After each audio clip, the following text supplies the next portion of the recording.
चौफेर महाराष्ट्रामध्ये आपल्यासाठी पुन्हा एकदा स्वागत। यानंतर महत्त्वाच्या घडामोडींचा सुपरफास्ट आढावा टॉप 25 न्यूज मधून। वर्षानुवर्षे पावसाळ्यात गळके आणि उन्हाळ्यात कडक उन्हाचा सामना करणाऱ्या बीडीडी चाळीतील लोकांना 500 फुटांचं घर मिळणार। लवकरच घराच्या चाव्या मिळणार असल्यानं रहिवाशांमध्ये आनंद।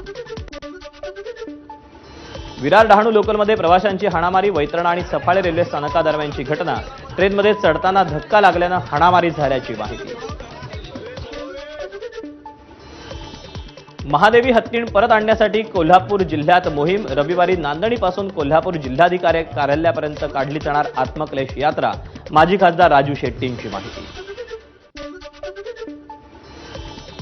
दिव्या देशमुखच्या सन्मानार्थ टपाल खात्याकडून विशेष शिक्का। टपाल खात्याचे महाराष्ट्र सर्कलचे मुख्य post master general Amitabh Singh यांच्या हस्ते कॅन्सलेशन प्रकाशित करण्यात आलं। गणेशोत्सवाची सुट्टी जाहीर करा। सीबीएसई आयसीएसई शिक्षक तसंच शाळा बस चालकांचं शासनाला पत्र।